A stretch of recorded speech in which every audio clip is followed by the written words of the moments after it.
চট্টগ্রামে ফটিকছড়িতে বন্যার পানি কমলেও পাহাড়ি ঢল ও বৃষ্টিতে প্লাবিত মিরসরাই। এ নিয়ে আরও জানাতে যোগ দিচ্ছেন সহকর্মী মাসুদুল হক।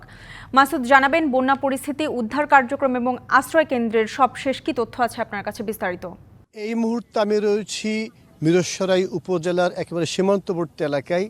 এই এলাকাটির নাম ধুমঘাট এলাকা। এরপরে হচ্ছে ফেনী উপজেলা। আমার পেছনে দেখছেন একটি কৃষি জমি, যেখানে গতকাল ছিল প্রায় বুক পরিমাণ পানি। সেখানে গতকাল রাত থেকে কিন্তু পানি কমতে শুরু করেছে। অর্থাৎ আমরা সকাল থেকে মিরসরাই উপজেলার বিভিন্ন এলাকায় গিয়েছি। আমরা প্রায় এলাকায় গিয়ে দেখেছি বিভিন্ন বাসাবাড়িতে গতকাল যেখানে পানি ছিল আজকে কিন্তু তেমন পানি নেই, তবে এই সমস্ত কৃষি জমিতে কিন্তু পানি রয়েছে। এবং আপনারা দেখছেন এখানে কিন্তু গত কয়েকদিন ধরে বিদ্যুৎ নেই। মানুষের দুর্ভোগ সে চরম আকার আসলে ধারণ করেছে। এখানে না আসলে আসলে বোঝার উপায় নেই।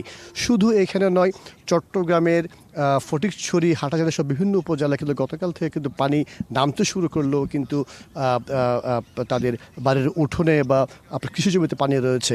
এবং পুরোপুরি কিন্তু বন্যা পরিস্থিতি স্বাভাবিক হতে আরও দু একদিন সময় লাগতে পারে বলে জানানো হয়েছে প্রশাসনের পক্ষ থেকে। তবে এখানে যারা বন্যা কবলিত মানুষ রয়েছে তাদের জন্য পর্যাপ্ত ত্রাণ আসছে না বা সহযোগিতা আসছে না। অর্থাৎ অনেকেই পাচ্ছেন যে দুর্গম যে সমস্ত এলাকায় সেখানে অনেকে রয়েছে, অনেকেই পানিবন্দী রয়েছে, অনেক পরিবার রয়েছেন, তারা কিন্তু যথেষ্ট ত্রাণ না পেয়ে তারা কিন্তু আসলে কষ্টের মধ্যে রয়েছেন। এবং এরই মধ্যে আরেকটি আতঙ্কের নাম যোগ হচ্ছে, রাত হলে কিন্তু ডাকাতদের হানা। যারা এখানে এলাকাবাসী তারা একটু ঘর ছাড়া, তারা অনেকেই রাস্তায় আপনার খোলা আকাশের নিচে বসবাস করছেন।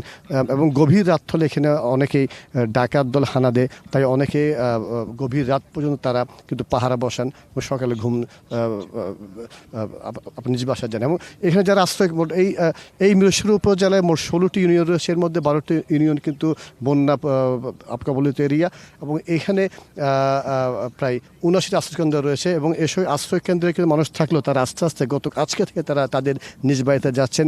অনেকে তাদের বাড়িতে পানি সেচ করে পরিষ্কার করে তারা যে সমস্ত আসবাবপত্র পানিতে ভেসে গিয়েছে সবগুলো ধুয়ে মুছে তারা আগের মতো থাকার চেষ্টা করছেন। তো যেমনটি বলছিলাম, এই মুহূর্তে চট্টগ্রামের যে বন্যা পরিস্থিতি, অর্থাৎ চট্টগ্রামের 2টি উপজেলায় যে ধরনের বন্যা পরিস্থিতি সেটি অনেকটা উন্নত হয়েছে।